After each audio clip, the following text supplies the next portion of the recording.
Shaw Cable, dedicated to the community, service, and you, proudly presents Spotlight on UNBC, the University of Northern British Columbia.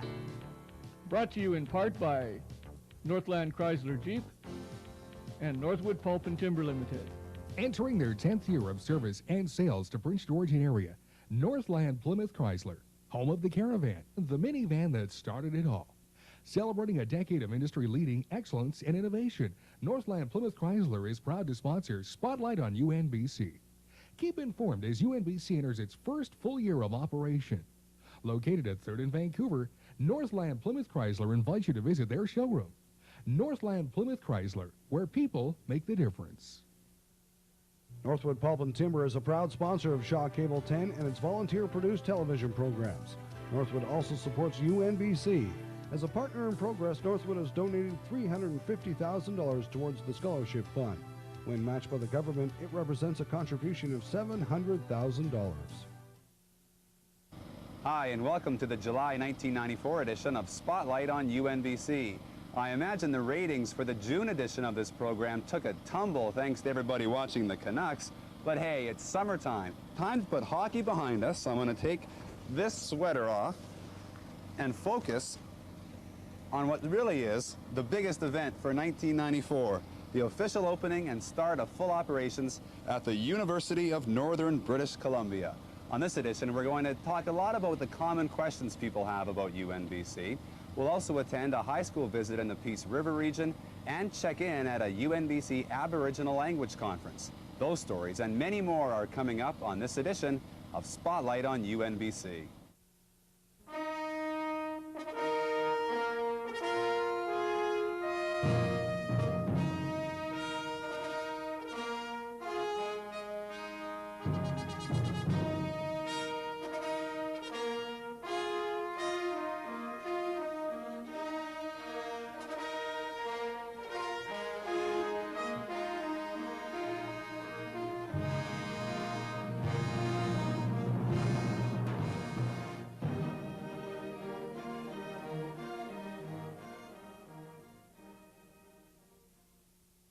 I'm going to be pursuing my graduate studies in political science, so it'll be a Master's of Arts in Political Science, but I'll be specializing in public administration. My undergraduate degree was in political science, public administration, and I decided to pursue further studies in this area. I've worked for a number of years in a municipal government, and I wanted to get more involved in the research aspect of policy and program development. This is a thesis-based program, and I believe it'll give me an opportunity to become more involved in developing research designs and learning more about an area that I'm interested in. I decided to choose UNBC. It seemed an obvious choice. I had recently relocated to the Prince George area, and I did want to pursue further courses or studies. When the opportunity came along to continue my studies, I decided this was the way to go. I had spoken to a former professor who knew of the program and how it was going to probably evolve because of the chair of the program, and he highly recommended that I become involved, and I thought it was a good way to go, and I'm very happy to be joining the university. We're beginning this edition of Spotlight on UNBC with a few thoughts from the students who are now only a few weeks away from the resumption of classes. Well, I grew up in the north for one thing. I grew up in Kitimat, and I love being up north. I love being in a, you know, the natural environment without the 2-hour commutes to work, and you know, I love being up north, and having the university up on the hill it's just perfect. A lot of students, first-year students, would come and talk to me and say, why are you going back to school? And I think I'm an encouragement to them, an incentive. I said, because I didn't do it when I was as young as you, but I never had the opportunity, you see. I grew up in Trinidad in the West Indies. My degree in theology really doesn't help me. I mean, nobody's going to hire me now to teach unless I open up a private school or go to a private school somewhere here. So I still need a good, solid degree. And I thought, why not? I'm retired. My education is free. The university is here. I was living in Fort St. James, and there was nothing more for me to do there. I was on school board for 2 terms, and I was going to run for a 3rd term. And I said, no, I'll be the same person 3 years down the line. If I come to Prince George and go to the university, I'll have a degree. And so I just sold everything and moved. I went on a trip and came back. I got in a week late, but so here I am in Prince George, you know, at the university, and people are all saying, good for you, good for you.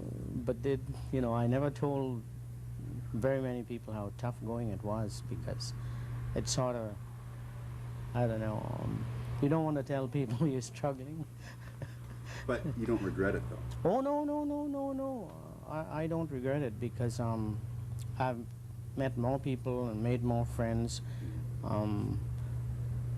Like things in geography and English and even history. Why I took that history course, it was native studies. And I work with natives. I was drug and alcohol counselor with them in Fort St. James, Nicozley. I was counselor for John Howard Society. I was probation officer. And I work with a lot of natives. And here is a course, a native history. And the English course was native literature. And I thought, gee, I'm going to take those 2. So I really learned a lot. Last year, UNBC had students ranging in age from 18 to 74, including Israel, who is, believe it or not, 65 years old. I talked to a few students who need another year. I said, why not come up, stay here and do it? And they said, well, I want a good degree. I said, what do you mean? Well, this is new, you know. And they want a degree from UBC or Simon Fraser or UVic. And I said, look, it's no pushover. You think it's small and new. You go in there, and all the professors have their PhDs, and they're really top-notch professors. The level of instruction is higher than the courses I took from any other place. It's tough. There's a mystique about old universities. And to me, the mystique about UNBC is that it's new, and that as students and as employees, we do a lot with respect to shaping this place. And we can make it the best, or we can make it mediocre. And so far, from what I've seen, students, staff, faculty have the focus. They want to make it the best. This area, the Student Services Street, is now nearing completion. Eventually, students wanting to take courses at UNBC will come here, as this area will house the admissions and registration office. As we've just heard, students are taking a wide array of programs at UNBC, all of which are contained in the faculties of Arts and Science, Health and Human Sciences, Management and Administration, Natural Resources and Environmental Studies, and Research and Graduate Studies. The offerings include programs in anthropology, biology, business, chemistry, economics, English, environmental studies and environmental science, First Nation studies, geography, history, international studies, and math and computer science. Natural Resources Management will have majors in forestry, fisheries, wildlife, and outdoor recreation. Other programs include nursing, physics, political science, psychology, social work, and women's studies. There will also be a range of master's degree offerings, including biology, community health, education, environmental science, First Nation studies, gender studies, history, international studies, natural resources management, political science, psychology, and social work.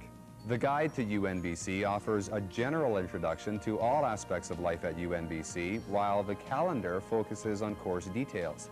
The calendar also includes an application form. While prospective students can still apply, the majority of activity in the registrar's office now is getting students who have already applied, accepted, and registered in their programs of choice. The timetable of course offerings will be available soon. The library will be the home away from home for many students, and the fourth floor there will also be home to about 80 faculty offices. There's been a lot of talk over the years about the quality of the academic team UNBC would be able to assemble. Many people felt that a new university located in the north would never be able to attract top scholars, but they have simply been wrong.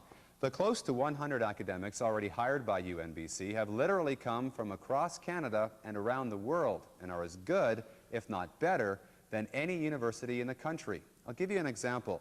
UNBC's Program Chair of Education, Bryan Hartman, has come from Memorial University in Newfoundland, where he was not only Professor of Education, but Chief Consultant to a Royal Commission on Education. The opportunity then to reach out when the market is a very good one and pick a hand-picked group of academics is a rare opportunity. Yes, they're not proven in this context, but they're proven in the context, the many contexts from which they've come. Other than that, they wouldn't be selected here. I've had recent evidence of this. I've noticed through some of my connections that a number of candidates that we've interviewed and not chosen have been selected by other universities in Canada. I'm not sure beyond that because my connections aren't as well developed there, but certainly 3 people that I can of whom I'm aware have interviewed here, and they've been picked up by other universities. We know that some of the people who've come here have also received offers, and they've declined offers from other universities for reasons that I've mentioned previously. No, we don't have the reputation yet, and yes, we're untried, and that, I think, for anybody that's at all looking for an established reputation, this place can't have that.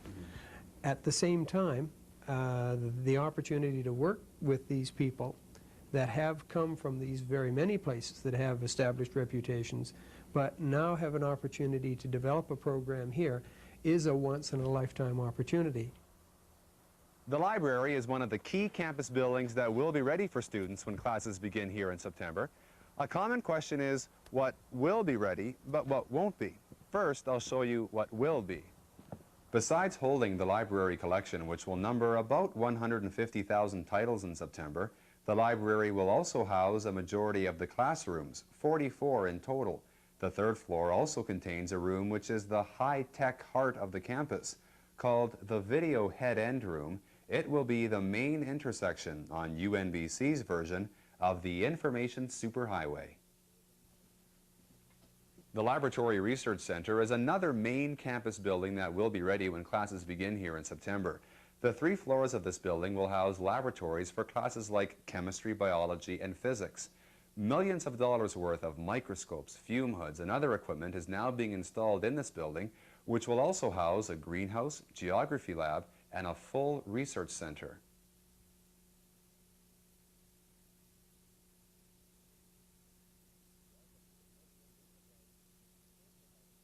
Welcome to the Northwood Winter Garden, which is the social heart on the campus, housing such things as a deli, a student lounge, a games room, and student association offices.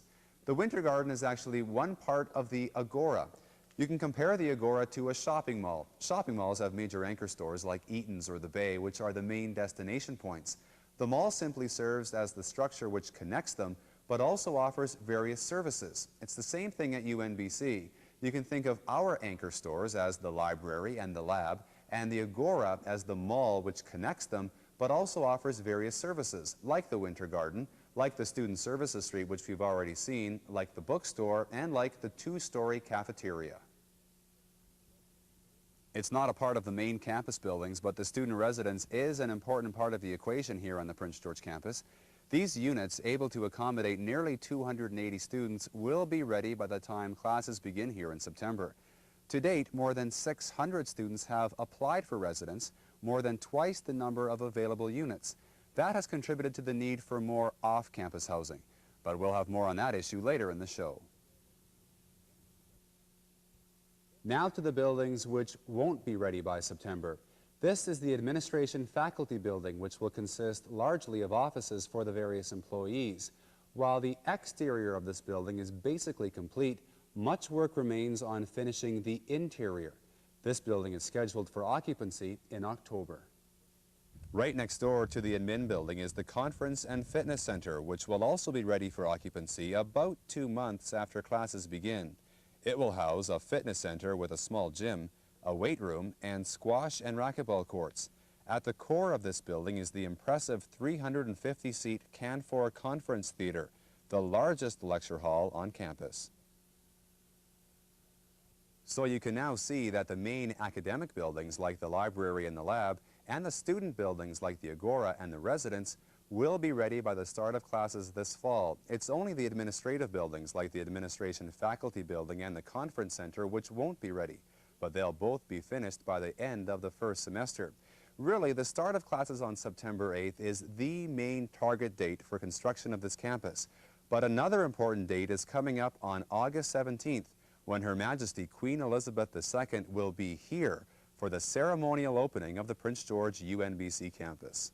The Queen is going to be in Prince George for about 3 or 4 hours. She's going to be doing an event at the Civic Center where the city will be receiving her in an official reception and an opportunity for a walkabout. Then she'll be arriving at the campus on Cranbrook Hill at about 10 to 3, and she'll be on the site all told for about an hour and a half.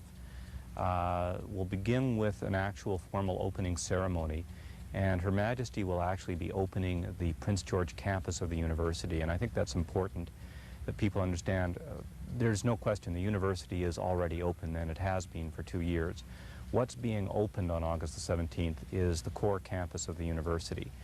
That ceremony will take about 40 minutes, and then Her Majesty will have an opportunity, accompanied by Chancellor Campanolo and President Weller, to have a look at the university itself, including the library, our First Nations Center, the Winter Garden, the Northwood Winter Garden, and our student dining hall area, and some of the classroom facilities before leaving and going back to the airport to head down to Victoria. Highlights of what's planned for the Queen's visit are also available by calling the UNBC info line at 960-5678. Her next visit to Canada after this one, it's extremely unlikely she'll even come to British Columbia, much less Prince George again. So it's there's a lot involved. It's not a standard occasion. It does not happen on a regular basis. And you know, between security precautions and considerations of the media, you know, we have international media coming, national media, provincial from Victoria and Vancouver, as well as all the local and regional media from this area. It becomes a very big production and a very big enterprise. So it's, yeah, you know, there's a lot involved. It is not an overnight process. We can't do it in the matter of a week. This has been in the planning stages now for, I think, going back to the invitation, over a year. Following the official proceedings, everyone is invited to attend a festival on campus, complete with entertainment, food, and maybe even fireworks. I think that with the open house and the festival for the afternoon and the evening, it gives the people of the community an opportunity of seeing what they have helped raise. Remembering that this university started out with a group of people who went around and did the $5 pledge throughout the region. Through that encouragement of support, we now have a university in the north, and we have a campus in Prince George. This provides everybody who worked so hard over the last 7 years to actually see what all of their work has provided. The buildings are there. We now have students. In fact, we had our first graduating students this year.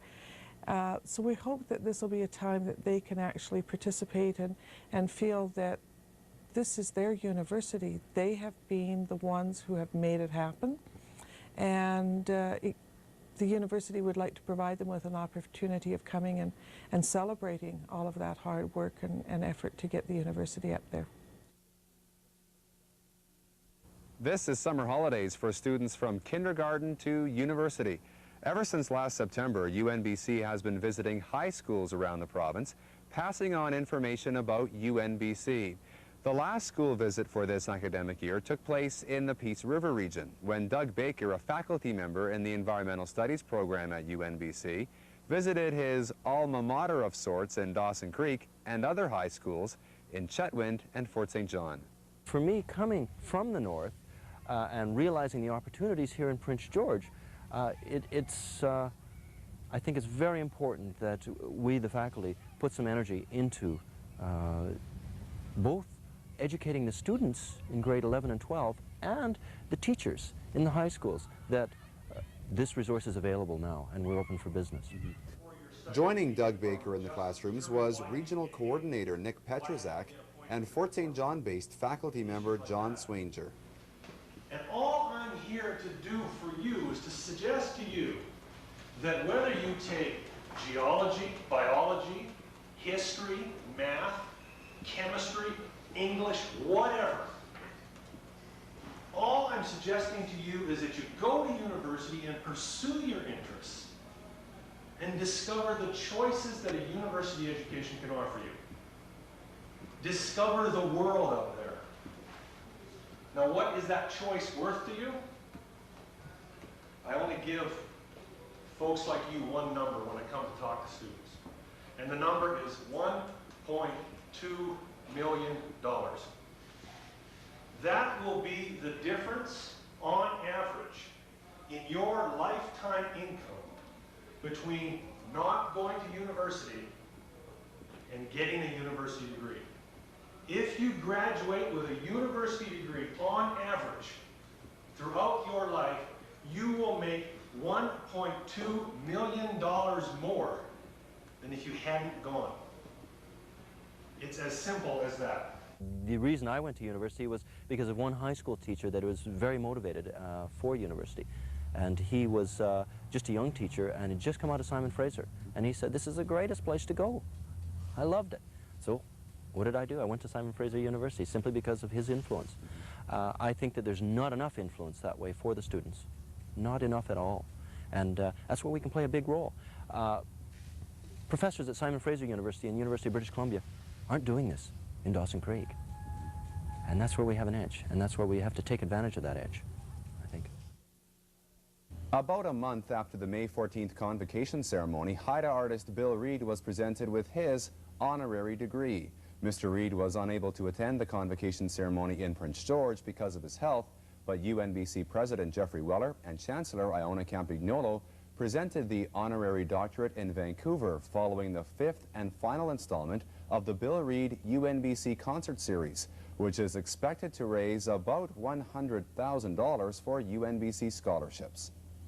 A number of high school students from the Lower Mainland had the chance to check out UNBC for themselves in June thanks to BC Rail. The company provided free rail transportation for selected Vancouver students who had applied to UNBC, and those who took the opportunity now plan to return in September. Traveling 800 kilometers to attend university is nothing for a half-dozen Swedish students who are planning to attend UNBC this fall as the university's first ever exchange students. We initiated the first integrated English language programs in non-English speaking Europe. So we're very unique for Europe. And on a per capita basis, we're probably one of the leading universities in terms of exchanges. But we place a very high premium on having internationals from all over the world. Number 2 in a series of off-campus housing information sessions was held in Prince George in mid-June. Despite the construction of a 274-bed on-campus student residence, several hundred UNBC students will be looking for accommodation elsewhere in the city this fall. Housing is always an issue for students who are coming from different parts of British Columbia and Canada. It's really important that when they come here to find housing that's available, that's affordable. That is one of the criteria that they look at in choosing a university. The program is important, but housing is probably equally important. We still would like to see more people on our registry. We're anticipating an additional 400 to 500 students that are going to be coming in looking for accommodation. Students are already starting to come in, and the 250 names that we have on our registry are going to be used up fairly quickly. The student residence is one of the most impressive new buildings on the Prince George campus, which is rapidly nearing completion in preparation for both the Queen's visit on August 17th and the start of classes 3 weeks later. Free public bus tours of the campus are running every Sunday throughout the summer, and places can be reserved by calling UNBC at 960-5 5555. The Queen's visit will truly be an historic event, and a special souvenir magazine being published by the Prince George Citizen will commemorate the ceremonial opening of the Prince George campus. It's something that certainly we wanted to commemorate as effectively as we could. So instead of doing something in a conventional way that newspapers would, a tabloid or a signet-sized thing, we have gone to a high glossy, high quality paper magazine. We realize this is something that people will probably send around the world, friends, relatives, and things like that. So it was very important to us to produce a quality of product that would give them the kind of souvenir that they need and would suitably honor the university on its opening. The First Nation Study Center on campus is quickly nearing completion, but relations with Northern BC First Nations groups will continue to be built and evolve long after this campus is up and running. 2 events were held recently to build bridges between the university and the Aboriginal community. One was a treaty negotiation process meeting in Prince George, the other a language conference held at Stony Creek. Traditionally, First Nations have not been involved to a great degree with universities, and particularly in Northern BC because our university is not open yet. This forum allows for the sharing of knowledge, particularly in the Athabascan Language Conference, where we had language specialists actually in the forum with the First Nations elders. And in that particular conference, we had a lot of discussion. And I had a comment from one linguist who said, basically, the First Nations communities are keeping us honest. This is the first time the conference has ever been held in Native territory. It's been held several times near Native territory, just outside the Navajo Reserve in the States. This is the first time it's actually been held on a reserve. There's by far more Native representation at this one than ever before. This is the first conference at which the Native languages have actually been spoken to a large extent. And as you've heard, Carrier has been spoken here probably about as much as English. So I think this is a real step forward in bringing together the academic and Native communities. That brings us to the conclusion of this edition of Spotlight on UNBC, our 17th program. Over the course of these 17 shows, we've introduced you to many of the people helping to create Canada's newest university. But you've never really had the chance to get to know the person who creates this program every month. Well, that's about to change as we have this exclusive interview. Born in Prince George in 1970, he went through elementary and high schools dreaming that someday a university would be built in Northern BC. Now the media officer at UNBC, his first exposure to the media was as a paperboy for the local newspaper. We're now 17 shows in, and what kind of effect do you think Spotlight on UNBC is having? Well, I think it's having a couple of effects, actually. I think, first of all, you look at television. And what television can do is bring information right into people's homes. With television, you can also show people what's happening in addition to just telling them. And I think that's really important when you have a new campus and a new university, because we've been able to show over the past year and a half what the campus looks like and what sort of progress it's making towards full opening. We've been able to show people who the faculty members are, who the students are, and hear what they have to say, not just from a quote in the newspaper, but literally from hearing it from them, what they think about UNBC and the direction it's headed. And, really no other university does a show like Spotlight on UNBC, and I think that's a reflection of how this university is maybe a little different from the other universities. Maybe we're a little more innovative, and we definitely want to keep the community more in tune with what's happening at their university. Thank you very much. And that brings to an end. Wait a minute. That's it? One question? Yeah, we're out of time, but you can do the closing if you like. Ah, that's better. What, do I look at the camera? Okay. Yeah, this is okay right here? Okay.